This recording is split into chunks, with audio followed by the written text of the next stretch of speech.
Donc pourquoi le monde change? On suit une autre conférence qu'on avait fait en mars dernier, pourquoi le monde est parfait. Voilà. Tout va bien. Vous verrez, ceux qui ont assisté à la première donc, vont voir une certaine continuité dans ce qu'on va dire. Naturellement, vous n'avez pas besoin d'avoir assisté à la première pour assister à la seconde, hein, ça sera tout à fait possible. Mais ceux qui veulent éventuellement voir la première, elle est toujours sur YouTube. Hein. D'ailleurs, merci aussi à ceux qui l'ont partagé, liké, etc. Nous, ça nous permet de partager des idées qu'on souhaite utiles et positives, hein, surtout dans les temps actuels. Voilà. Donc Alexandre David-Néel, en femme éclairée de son temps, était très intéressé par les sciences. Et en effet, les sciences, quand elles ne sont pas instrumentalisées, naturellement, permettent de prendre de la hauteur. Hein, et tout le monde sait, en hauteur, l'air est toujours plus sain.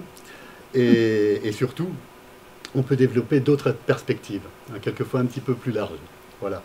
Donc dans le même ordre d'idées, avec Vaé, on va aussi faire appel ce soir aux sciences, mais aussi à certains enseignements spirituels, et aussi à certains enseignements du quotidien.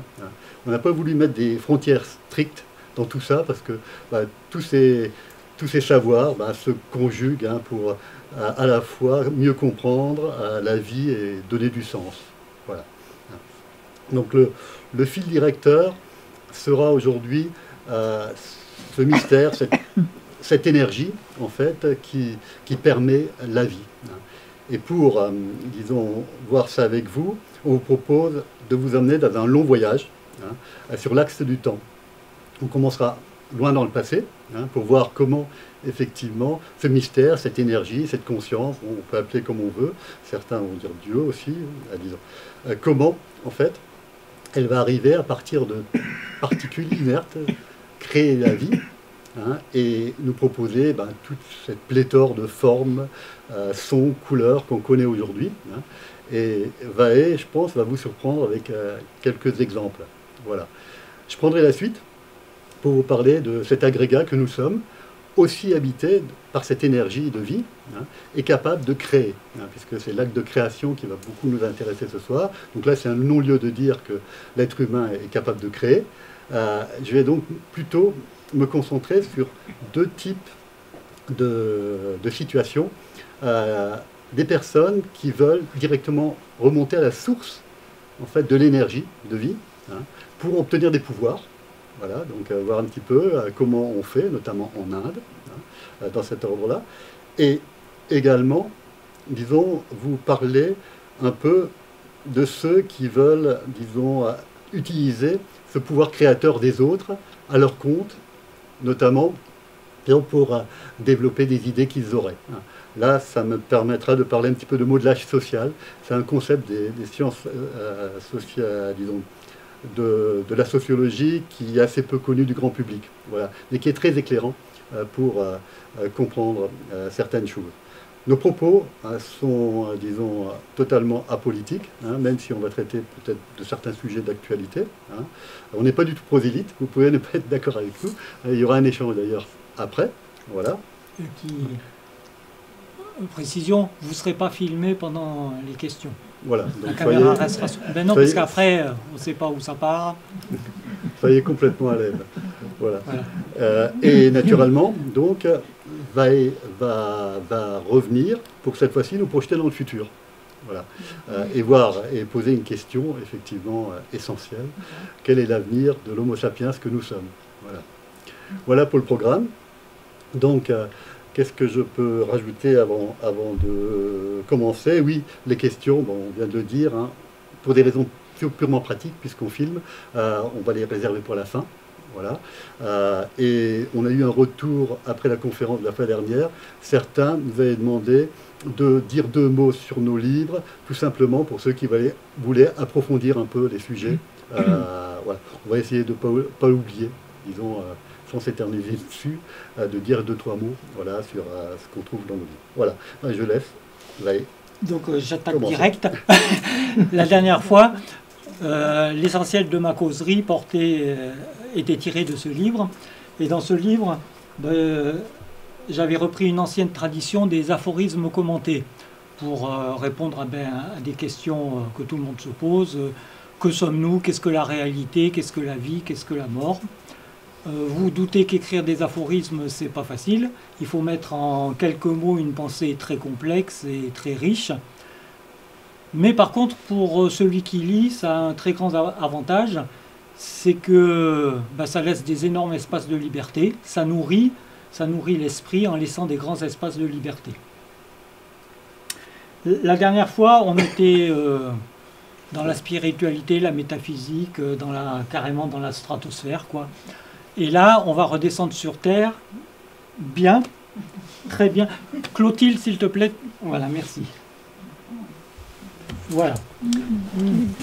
Est-ce que vous reconnaissez ce que c'est? Voilà. C'est la beauté. Donc, la question à se poser, l'autre question que je vais poser, c'est, à votre avis, qu'est-ce que c'est? Un serpent. Le micro n'a pas capté, mais la majorité dit un serpent. C'est la chenille de ce papillon. Oui, si je... La chenille, en état normal, elle ressemble à ça. Et quand elle se sent menacée, elle commence à se transformer. La tête se déforme. Wow. Il apparaît des écailles oculaires. Wow. C'est pas ses yeux, hein. C'est juste sur son corps apparaît l'illusion de ses yeux. Wow. Elle commence à se transformer. Elle se transforme de plus en plus. Et après, elle adopte une attitude de serpent, c'est-à-dire qu'elle balance la tête pour se faire menaçante, comme ferait un vrai serpent face à un prédateur. Donc c'est une chenille. Ça, cet exemple est tiré d'un autre livre, c'est celui-là. Bon. On peut... Non, si je dis ça, c'est que dans ce livre, je prends plein d'exemples de ce genre. Tu peux rallumer, je crois. J'ai fini. Et l'intérêt d'avoir plein d'exemples, c'est-à-dire que si on n'avait qu'un exemple, on pourrait dire c'est le hasard qui a créé ça.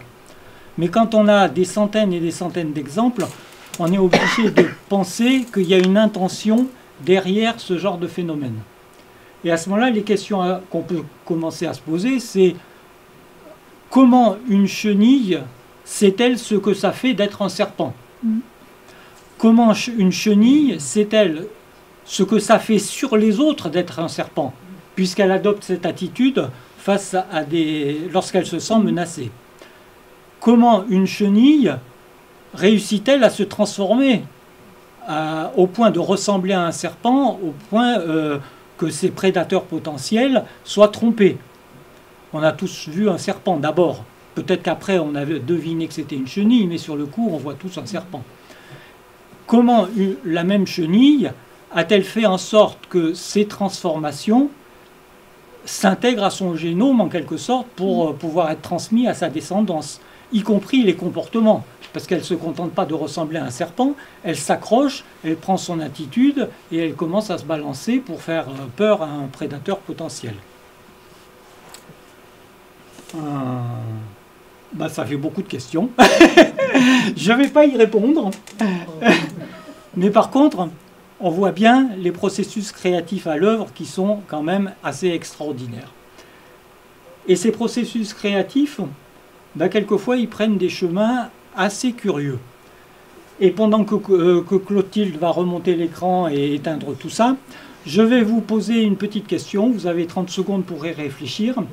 Quelle est selon vous la plus grande pollution créée par des êtres vivants? Tu sais la réponse, tu rigoles, mais...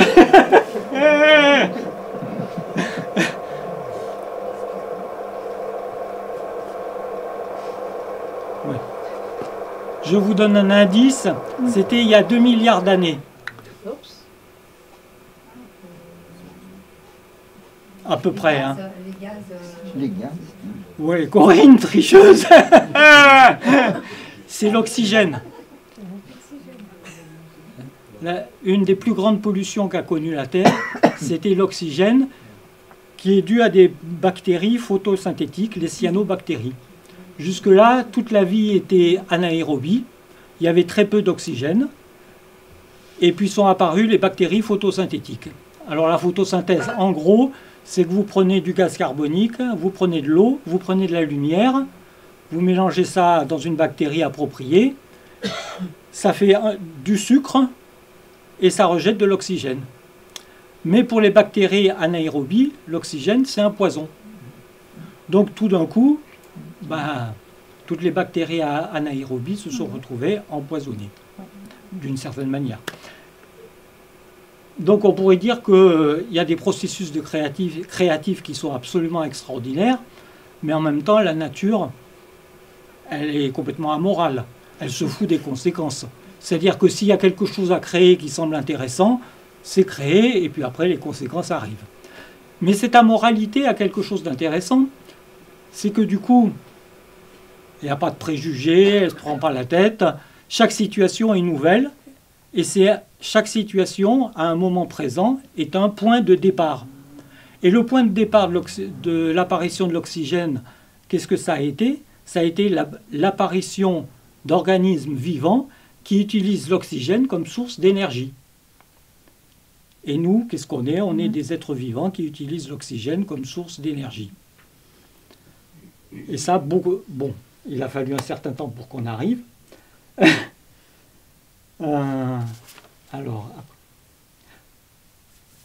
Alors, la pensée occidentale, si vous la connaissez un peu, la philosophie occidentale, elle est très peu apte à manipuler les questions de transformation, de changement, parce que presque toute la philosophie occidentale s'est construite sur l'idée de l'être. Donc, quand on observe la nature, ce qu'on observe, c'est des processus continuels de transformation d'une très grande créativité. Et là, la pensée chinoise est beaucoup plus apte que la pensée occidentale à aborder ce genre de processus. Et il y a un conte célèbre, je vais le résumer en quelques mots, qui est celui du paysan et du cheval. Vous le connaissez peut-être, mais je vais le raconter vite fait. C'est donc un paysan possédait un cheval, un très beau cheval qui faisait l'envie de tous. Et un jour, ce cheval s'échappe. Donc les voisins arrivent, faussement éplorés. « Oh, c'est dommage, ton beau cheval, il s'est échappé. » Et le paysan, très taoïste, il répond « Oh, chance, malchance, qui peut dire ?» Le temps passe. Quelques semaines plus tard, le cheval revient, accompagné d'un superbe étalon. Les mêmes voisins y reviennent. « Quelle chance tu as! Tu n'avais qu'un cheval, et maintenant tu en as deux. » Et l'autre, toujours aussi taoïste, « Chance, malchance, qui peut dire ?» Le fils du paysan, voyant ce bel étalon, se dit « Je vais le monter. » Il monte, mais bien sûr, il se casse la gueule, il se casse la jambe, et toujours le même cinéma, chance, malchance, etc. Après, l'empereur, il fait la guerre, ils vont lever des troupes, mais comme il a la jambe cassée, on ne peut pas le prendre dans l'armée, donc il reste avec son père, etc., etc. Donc on est dans un processus continuel de transformation. Et c'est pas toujours facile à penser, mais quand on pense de cette manière, à ce moment-là, on arrive justement à ce point, comme l'exemple que je donnais de la vie qui utilise l'oxygène comme énergie, où chaque situation est un nouveau point de départ. Le passé n'existe plus. J'en reviens presque à la conférence précédente. Le passé n'existe pas. Donc, à partir du moment où le passé n'existe pas, où on ne cherche pas la permanence, on ne cherche pas l'être immuable derrière ce qu'il y a, eh ben, chaque situation est nouvelle. Et la question, à chaque fois, c'est qu'est-ce qu'on fait de cette situation? La nature, elle a fait plein de choses. Et nous, on fait plein de choses. Et là, en quelques minutes, j'ai fait 2 milliards d'années pour revenir à l'homme. Et l'homme, c'est le sujet principal dont va parler Joël. Et je reviendrai tout à l'heure pour parler d'autre chose. Bon. Bon. Voilà. Comme j'ai parlé d'une traite, donc il y a 2 parties, hein, comme je l'ai annoncé. Je vais tout de suite vous parler des 2 bouquins en même temps, comme ça, et je n'oublierai pas. Voilà. Donc, la première partie, la recherche de pouvoir, c'est le chemin vers la paix intérieure. Je m'étais appuyé dessus aussi sur la dernière conférence. C'est un bouquin sur la méditation. qui a ceci d'original, que je suis parti d'une question de départ qui consiste à se poser la question pourquoi certaines personnes, en s'asseyant en silence, certains vont dire ils trouvent Dieu, d'autres la vacuité, et d'autres encore le néant. Voilà.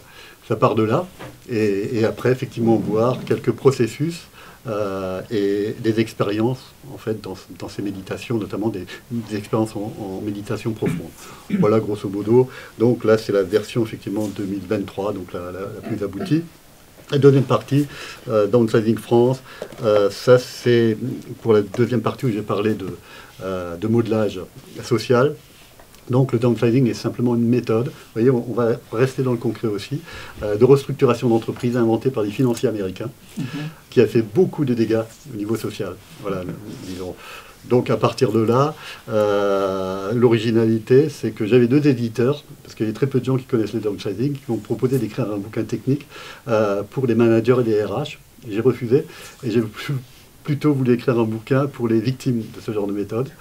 Donc, je l'ai écrit sous forme de fiction, avec un petit peu d'humour, pour qu'il soit accessible à tout le monde. Voilà. Donc là, c'est aux éditions, on va dire. Alors, j'en viens à mon thème. Donc le premier, la recherche de pouvoir. Donc, pour ça, on va s'envoler en Inde. On aurait pu rester ici aussi, mais en Inde, ce qui est intéressant, on va trouver 2 grands courants spirituels. Le premier est plutôt lié à l'orthodoxie hindoue, donc qui se réfère aux Védas. Alors, pour ceux qui ne connaissent pas, bon, en simplifié, les Védas, c'est l'équivalent pour un chrétien, par exemple, de la Bible. Voilà, pour simplement simplifier. Et le deuxième courant, le tantrisme, ne reconnaît pas en fait, la prédominance des Védas. Voilà. Et ce qui est intéressant, c'est que, par exemple, dans l'orthodoxie, une des écoles les plus respectées, qui suit les Yoga Sutras de Patanjali, hein, c'est un écrit qui, il y a 2500 ans environ, peut-être un petit peu moins, bon, on ne sait pas trop, en fait, on consacre un chapitre sur 4 au pouvoir, à l'obtention de pouvoir. Voilà. Donc, première chose. Alors, l'originalité dans cette école, c'est que on considère que les pouvoirs comme les fruits en fait, d'une méditation juste et le fruit d'une vie juste. Voilà. Donc on ne cherche pas à avoir des pouvoirs. Ils apparaissent à certains moments et il ne faut surtout pas s'y attacher. Ce qui caractérise un petit peu la recherche de pouvoir, disons, l'obtention de pouvoir dans cette école. Dans le tantrisme, en fait, on pourra considérer, disons, 2 grandes voies. La voie de la main gauche et la voie de la main droite. Alors, je ne vais pas trop parler de la voie de la main gauche, puisqu'en fait, disons, c'est une voie un petit peu plus sulfureuse, qui s'appuie sur la sexualité, sur des interdits, les drogues, l'alcool, etc. Bon, voilà, tout ce que les gens aiment. Tout ce que les gens aiment. Voilà. Donc, vous trouverez des choses là-dessus. D'ailleurs, même Alexandra Lidney a écrit, disons, sur ce genre de problématique. Hein. D'ailleurs, vous trouverez ici dans la boutique l'Inde où j'ai vécu et un autre, Mystique et magicien du Tibet, par exemple. Voilà, on parle un petit peu de ce genre de pratique. Bon, dans la main droite, on retrouve un petit peu comme dans la voie indienne, donc orthodoxe, des personnes qui cherchent des pouvoirs, mais dans le tantrisme, en fait, on va s'appuyer sur toutes les forces naturelles, y compris occultes. Mais là, dans la main droite, on va chercher aussi la réalisation spirituelle. Hein. Voilà, c'est un petit peu la différence. Donc on verra un petit peu, disons, comment on fait dans cette voie-là aussi. Voilà, alors déjà, on parle de pouvoir, mais de quoi on parle, hein. Donc si vous allez en Inde, vous allez voir, on vous parle un petit peu, on met des pouvoirs, on met derrière un petit peu tout et n'importe quoi. Donc pour ce soir, j'ai classé ces pouvoirs en 2 grandes catégories. Les premiers, c'est ce qu'on appelle les pouvoirs surhumains. Voilà. Alors les pouvoirs surhumains, c'est quoi? C'est simplement une augmentation de qualité naturelle que chaque être humain peut avoir. Par exemple, disons pouvoir parcourir des très grandes distances, très vite, et sans s'essouffler. Voilà. Disons, ça peut être un pouvoir. Hein. On classe ça dans les pouvoirs. Être capable de créer de la chaleur interne quand il fait très froid dehors, simplement par de la concentration. C'est un pouvoir. Être capable de ne pas manger, pas boire pendant des très longues périodes de temps. Hein. Certains yogis, comme ça, ont montré qu'ils pouvaient se faire enterrer, donc à 3 mètres sous le sol, en restant 40 jours comme ça, en respirant à peine, en ne mangeant pas, naturellement, hein, et en ralentissant les battements de cœur. Naturellement, tout le monde n'est pas capable de faire ça. Voilà. Donc ce sont des pouvoirs, donc, que j'appellerais ici surhumains. Les pouvoirs surnaturels sont d'un autre ordre. Ce sont des pouvoirs qui ne sont normalement pas accessibles à l'être humain. Voilà. C'est par exemple la lévitation. Voilà, on est tous assujettis à la gravitation. Donc, lévitation. D'autres pouvoirs, par exemple, être capable de lire les pensées. Hein, voilà. D'autres pouvoirs encore, la clairvoyance. Voilà. Être capable de matérialiser des choses. Voilà. Être capable de devenir infiniment petit, infiniment grand. Alors, les maîtres indiens ont souvent des attitudes différentes. Hein. Certains disent bah, tout ça, ces derniers pouvoirs, c'est juste du marketing spirituel. Hein. C'est pour que les élèves, quelque part, s'appliquent dans leur pratique. D'autres vont dire non, non, la description de ces pouvoirs-là, c'est purement symbolique. Hein. Par exemple, quand on va dire que tel yogi est capable de devenir infiniment petit, c'est simplement un yogi qui a supprimé son ego. Il a réduit son ego à zéro. Alors, dans la tradition indienne, on parle d'ego. Hein. En psychologie, chez nous, c'est pas tout à fait pareil.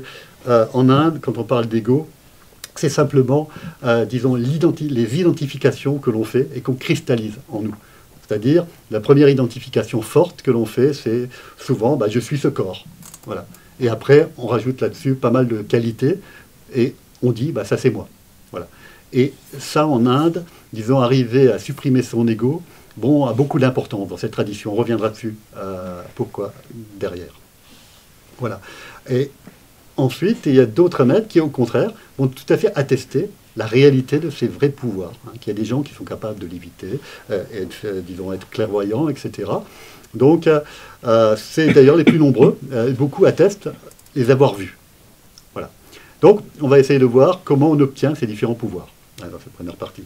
Alors, pour les pouvoirs, disons, surhumains, c'est assez facile à comprendre. La plupart des méthodes convergent vers des techniques de concentration, de méditation de concentration. On va par exemple se concentrer très fort et de manière répétée, souvent, sur par exemple un objet qui porte une qualité. Hein, ça peut par exemple être une déité en Inde qui porte la qualité de force, ou de courage. À force de se concentrer dessus, on va finir par imprimer en nous ces qualités. Ou alors on peut prendre un objet plus subtil, par exemple une flamme et la chaleur, hein, et on va se concentrer, par exemple, en visualisant à l'intérieur de nous une flamme et de la chaleur. On va essayer de se concentrer sur cette notion-là, jusqu'au moment où on va sentir réellement, disons, de la chaleur en nous. En fait, c'est pas trop magique, hein, puisque ceux qui font du sport, dans le sport de haut niveau, on utilise aujourd'hui beaucoup ces techniques de yoga, de méditation pour améliorer les performances. Voilà. Donc, ces premiers pouvoirs surhumains, on peut se dire, ok, on peut les admettre. Les pouvoirs surnaturels, donc là, sont d'un autre ordre. On trouve, comme en Occident, des rituels hein, qui font appel à des forces occultes. Bon, ce soir, je ne vais pas trop parler de ça, hein, ça ne nous intéressera pas trop. Par contre, vous avez plusieurs approches très différentes, mais qui vont converger sur la même technique. C'est-à-dire supprimer l'ego, dont je viens de parler avant. Alors pourquoi, en supprimant l'ego, on obtient des pouvoirs hein. Tout simplement, bon, dans la première conférence, donc je vais le rappeler, hein, on avait expliqué que dans la croyance indienne, on porte tous en nous une petite goutte de Dieu, de Brahman, voilà, qu'ils appellent Atman. Voilà. Bon, pour ceux qui ne sont pas trop dans les dieux, on peut dire on porte tous en nous un certain mystère, d'accord, qui fait que quelque part on est conscient et qu'il y a une énergie qui nous anime de vie. Voilà, on peut le remplacer là. Donc, l'image indienne hein, est plus pédagogique. Donc, imaginez que vous avez en vous une petite goutte de Brahman, donc de vie, donc, qui diffuse à travers l'ego, la personnalité, et qui fait que ben, vous êtes conscient, que vous êtes capable de vie, de bouger, etc. Voilà. Maintenant, qu'est-ce qui se passe si on arrive à faire éclater cette coquille de l'ego? Là, vous avez accès directement à l'énergie divine, et donc à des pouvoirs surnaturels. Et disons, comment on va les obtenir, ces pouvoirs surnaturels? Donc là, plusieurs choses. Dans l'Inde ancienne, vraiment, il y a très très longtemps, disons, l'ascétisme était ce qui était, disons, le plus prôné. Tout simplement jusqu'à un certain moment que, disons, où le pratiquant va dire, bah, ce corps, c'est juste en fait une enveloppe jetable. Donc, il se désidentifie complètement de son corps. D'autres vont préférer la bhakti marga, la voie de la dévotion. Donc, devenir un dévot, jusqu'au moment où le dévot puisse dire, bah, seul Dieu est. donc il sera complètement oublié. D'accord ? Et d'autres encore, par exemple, vont utiliser le karma yoga, c'est-à-dire se dévouer aux autres en s'oubliant soi-même. Et toutes ces personnes-là, s'ils vont au bout de leur pratique, à certains moments, certains vont avoir spontanément des pouvoirs qui vont apparaître. Alors, si on revient en Occident, en fait, les saints, c'est un petit peu ça. Hein. Sainte Thérèse d'Avila, il y a beaucoup de témoignages, en fait, de ces personnes qui l'ont vu léviter, quoi, voler, voilà, dans les airs. D'autres saints, beaucoup, en fait, on dit qu'ils ont fait des miracles. Et pourquoi ? Parce que beaucoup se sont entièrement dévoués aux autres, et d'autres se sont complètement dévoués, disons, à Dieu. Voilà, on retrouve en fait la même idée. Donc apparemment, voilà, c'est une méthode. Bon, on va un petit peu parler d'une autre méthode, hein, qui rejoint, disons, les méditations, d'accord ? C'est les méditations de concentration, comme la première. Imaginez donc que vous avez choisi un objet de méditation, par exemple une déité, on est en Inde, avec une certaine qualité, donc on a vu, vous méditez dessus, souvent vous répétez, et à certains moments, on va imprimer en soi les qualités de cette déité, bon, déjà ça d'acquis.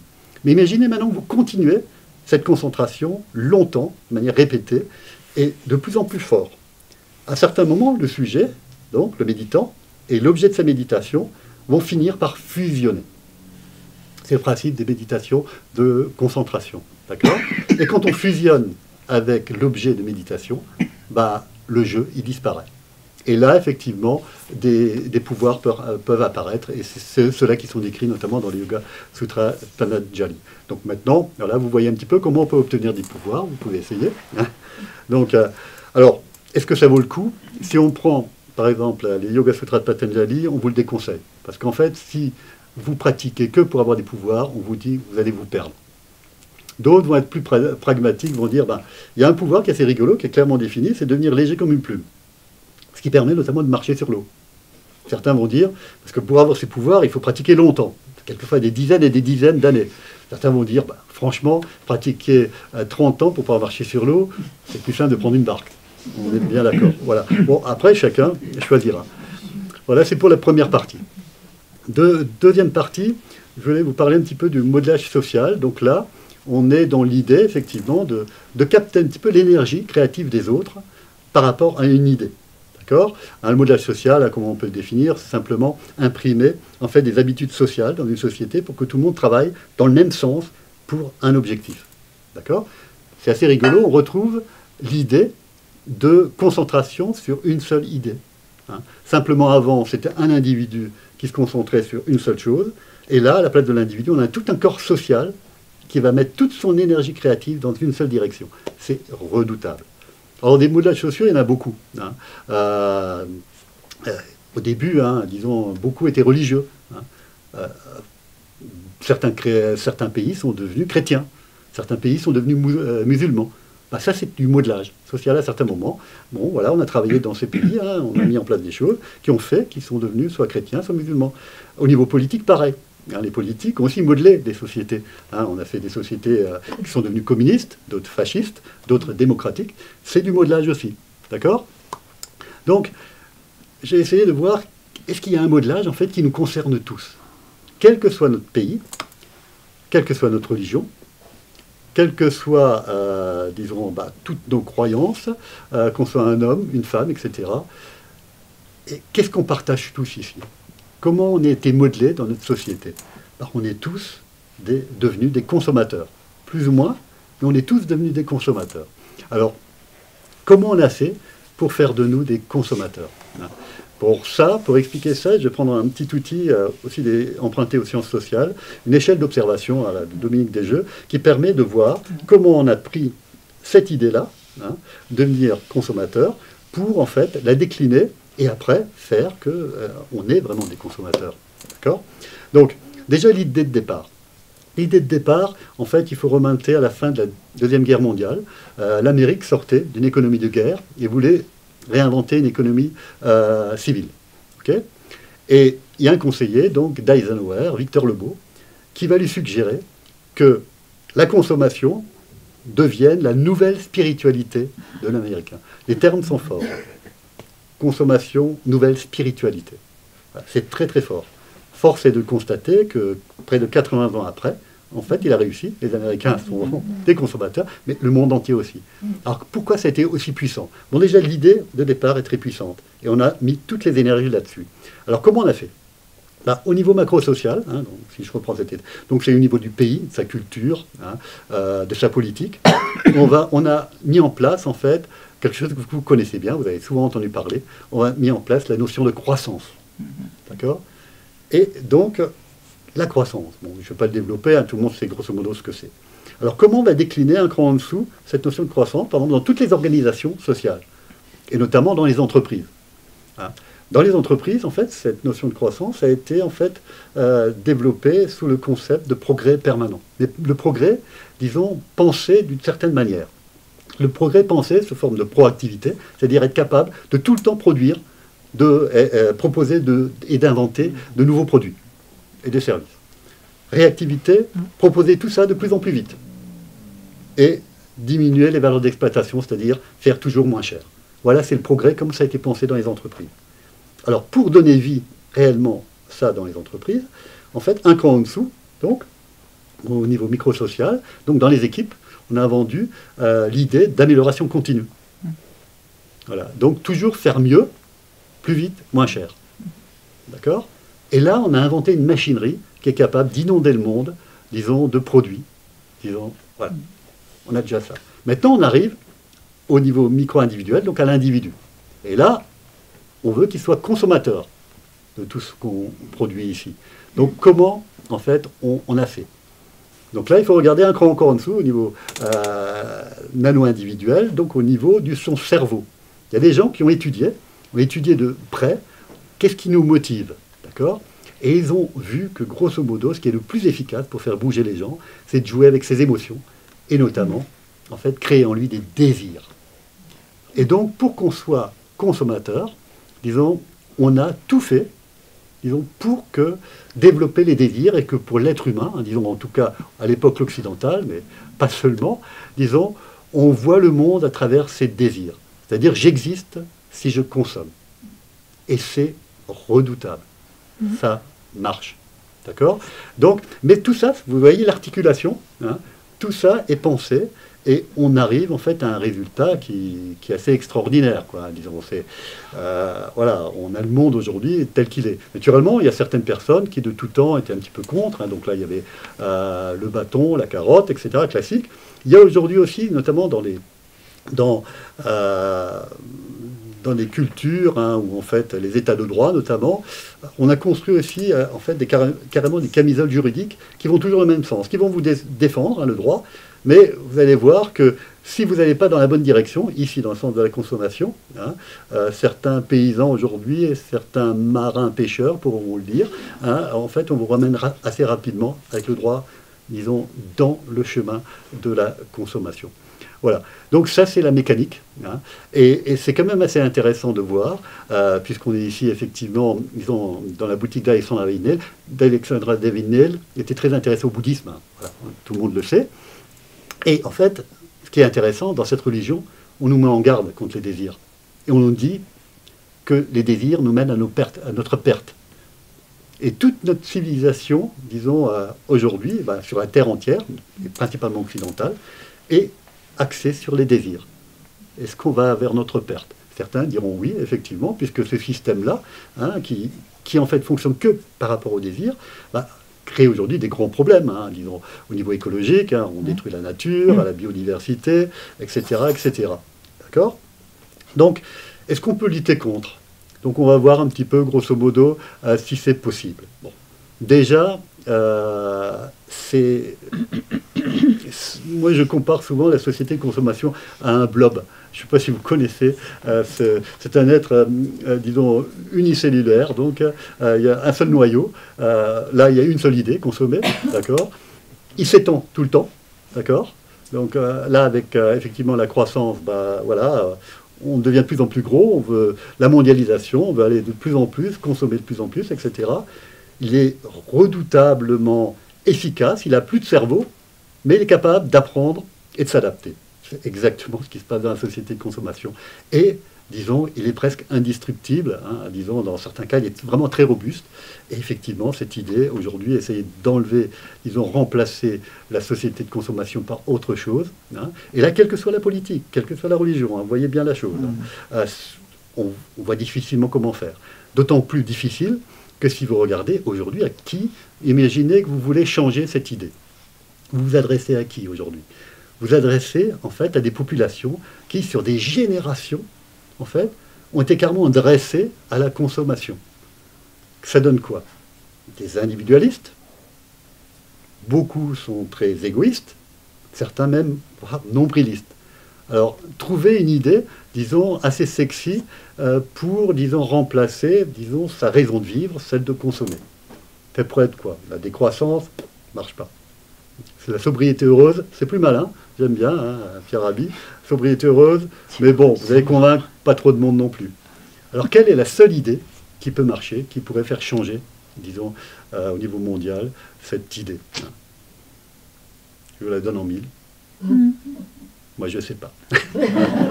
Donc, je ne voudrais pas finir naturellement sur une note pessimiste, hein, puisqu'on dit qu'on essaie d'être positif. Disons, effectivement, il ne faut pas baisser les bras. Hein. Certains luttent notamment pour essayer que cette consommation ne détruise pas le monde entier. Hein. Donc, il faut continuer de lutter pour essayer de sauver les meubles là où on peut. Mais je vais simplement partager avec vous une conviction. Une conviction, naturellement, je ne peux pas vous la démontrer. D'accord? C'est juste une conviction, donc une opinion. Vous pouvez être d'accord avec moi ou pas. Je suis convaincu que dès qu'il y aura le plus de monde possible qui redeviendront conscients de tous ces processus, de ces modelages qui nous amènent en fait de l'extérieur dans certaines directions. Plus il y aura des gens qui deviendront conscients aussi de comment ils fonctionnent, intimement. Plus il y aura des gens qui retrouveront en fait qu'ils ont un libre arbitre. C'est en fait un droit de naissance, le libre arbitre, qui est directement lié à cette énergie en nous, en fait, qui nous permet de créer. Plus il y aura de ces gens-là, je suis convaincu, effectivement, que naturellement, les gens seront plus respectueux de la nature et les choses iront de mieux en mieux. Voilà, j'en ai fini. Je vais relaisser le crachoir à Vaé. Je vous remercie de votre attention. J'ai presque un début de réponse à la question que tu posais. C'est la peur. Y a, entre l'éco-anxiété, le changement climatique, on fait peur aux gens et on voudrait les retenir de consommer. Ça ne marche pas non plus, mais parce qu'il y a des phénomènes addictifs, ça a été bien étudié par les neuroscientifiques, on a affaire à autre chose. Et moi, j'ai encore une autre solution qui n'est pas liée à la peur, aux dystopies, aux horreurs qu'on nous promet. Comme j'aime bien les grands sauts, ce coup-ci, on va s'attacher à l'espèce. Je vais juste énoncer quelques faits, et puis après, on verra quelles conclusions on peut en tirer. Le premier fait, c'est que toutes les espèces sont mortelles. Le deuxième fait, c'est que dans le genre Homo, il a existé plein d'espèces différentes par le passé, qui peu à peu se sont réduites, qui ont abouti notamment à Homo sapiens. Pendant plusieurs dizaines de milliers d'années, Homo sapiens a cohabité avec d'autres espèces du même genre Homo. Et depuis à peu près 20 000 ans, Homo sapiens est la seule représentante connue, parce qu'on ne sait jamais, il pourrait y avoir dans un coin un survivant de Néandertal ou de l'homme de Denisova.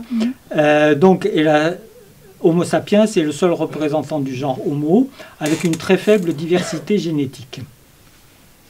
Donc, première conclusion, Homo sapiens va disparaître un jour. La question, c'est pas si, la question, c'est quand. Et moi, je pense que la réponse, c'est bientôt. Et comment on observe ça? On l'observe en regardant le taux de fécondité au niveau mondial. Pour que les générations se renouvellent, il faut 2,1 enfants par femme. Et dans la très très grande majorité des pays, notamment les grands pays, la fécondité est tombée très en dessous de 2,1 enfants par femme. Et les raisons sont nombreuses et quasiment irréversibles. J'explique ça dans un autre livre qui est là-bas. Donc je ne vais pas rentrer dans les détails parce qu'ils ne sont pas importants. L'important ici, c'est cette prise de conscience que l'espèce elle-même est mortelle. À partir de là, qu'est-ce qu'on peut dire? À partir de là, on revient à mes exemples du tout début. La première chose qu'on a vue, c'est que l'intention est agissante pour faire évoluer les espèces. Si on revient à l'exemple de la chenille qui ressemble à un serpent, ce n'est pas des mutations au hasard qui ont fabriqué cette chenille qui s'appelle Héméroplane triptolémus. Ce n'est pas des mutations au hasard qui ont fabriqué ça. Enfin, c'est ma conviction, et c'est pour ça que je disais qu'il y a des centaines et des milliers d'exemples de ce genre. Il n'y en aurait qu'un, on pourrait dire c'est le hasard. Mais quand on a des milliers d'exemples de ce genre, on se dit il y a quelque chose qui cloche dans la théorie du hasard. Donc l'intention peut être agissante pour faire évoluer les espèces. Eh ben, on peut se poser la question, et à ce moment-là on revient à l'individu et à l'interface qui est très subtile entre l'individuel et le collectif, comme l'a rappelé Joël. C'est-à-dire que c'est très difficile de jouer entre comment dire, ce qui pourrait être un projet collectif et ce qui pourrait être une manipulation qui conduit à quelque chose d'autre pour nourrir le pouvoir d'une personne ou d'un petit groupe de personnes. Donc une question qu'on peut se poser à titre individuel, c'est qu'est-ce que j'aurais envie de vivre si je devais m'incarner, par exemple, dans 10 000 ans ou dans 100 000 ans, dans ce qui serait l'espèce qui succéderait à Homo sapiens? C'est une bonne question, je vous remercie. Moi j'ai mes réponses, mais je ne vous la donne pas parce que justement, je ne fais pas du machin social. Je fais pas du modelage social. Donc, si la question vous intéresse, vous la mûrissez, vous dormez dessus et il vous viendra peut-être des réponses intéressantes. Ou vous lirez peut-être mon prochain livre qui sortira je ne sais pas quand. Une chose que je voudrais rajouter, c'est que c'est pas vain de penser de cette manière à quelque chose qui pourrait survenir dans 100 000 ans. Je veux dire par là que si vous arrêtez de vous nourrir de dystopies, de choses horribles qu'on nous balance de tous les côtés, si vous considérez simplement que le présent est ce qu'il est et que c'est une opportunité pour faire autre chose, voilà, c'est votre vie maintenant qui change. Simplement, c'est le prétexte, c'est un prétexte de se projeter au-delà d'Homo sapiens. Mais ça ne veut pas dire que ça n'aura pas des conséquences sur vous, ici et maintenant. Voilà, je laisse ouvert. Maintenant, vous pouvez poser des questions. J'ai intentionnellement été court parce que j'aime bien laisser des espaces pour que tout le monde réfléchisse bien. Donc, vous pouvez réfléchir, soit maintenant et poser des questions, soit une fois rentré chez vous. C'est vous qui voyez.